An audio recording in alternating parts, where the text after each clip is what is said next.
Pemirsa, di era Kitab Undang-Undang Hukum Acara Pidana atau KUHAP yang baru, wajah penegakan hukum anti korupsi mulai berubah. Perubahan itu tercermin dari sikap berbeda dua lembaga penegak hukum, yakni Kejaksaan Agung dan Komisi Pemberantasan Korupsi saat pajang atau menampilkan tersangka ke publik.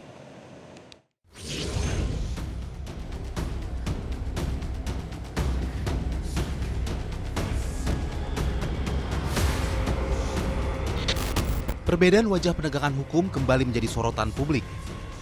KPK dan Kejaksaan Agung mengambil jalan berbeda dalam memperlakukan tersangka dugaan korupsi di hadapan sorot kamera.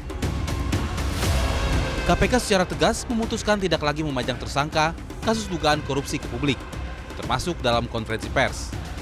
Langkah ini disebut sebagai penyesuaian terhadap semangat KUHAP baru yang lebih menekankan perlindungan hak asasi, asas praduga tak bersalah, serta pencegahan penghakiman di ruang publik.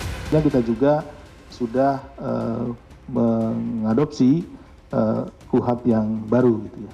Bahwa KUHAP yang baru itu lebih fokus kepada hak asasi manusia. Gitu. Jadi bagaimana perlindungan terhadap hak asasi manusia, ada asas praduga tak bersalah, kan seperti itu yang dilindungi dari para pihak. Jadi tentunya juga itu kami sudah ikuti. Dalam KUHAP baru, posisi tersangka dipertegas sebagai subjek hukum yang hak-haknya wajib dijaga sejak tahap penyidikan. Negara tidak lagi dibenarkan membentuk persepsi bersalah lebih dulu sebelum proses peradilan berjalan tuntas. Sikap KPK sudah dilaksanakan saat penetapan 5 tersangka terkait kasus dugaan suap pengadaan pemeriksaan pajak di lingkungan KPP Madya Jakarta Utara periode 2021-2026.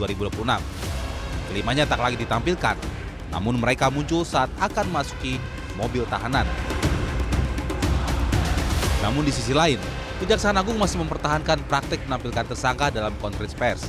Kejagung beralasan pemajangan dilakukan sebagai bentuk transparansi penegakan hukum dan bagian dari akuntabilitas kepada publik. Penghormatan terhadap HAM tidak berarti menghilangkan seluruh bentuk keterbukaan informasi kepada publik. Perbedaan ini memunculkan perdebatan. Apakah pemajangan tersangka masih relevan di tengah KUHAP baru atau justru bertentangan dengan semangat reformasi hukum acara pidana? Ketegasan hukum di era KUHAP baru tidak lagi diukur dari rompi tahanan dan sorot kamera, melainkan dari kualitas penyidikan, kekuatan alat bukti, dan keadilan proses hukum. Tim Liputan Metro TV. Jelajahi cara baru mendapatkan informasi. Download Metro TV Extend sekarang.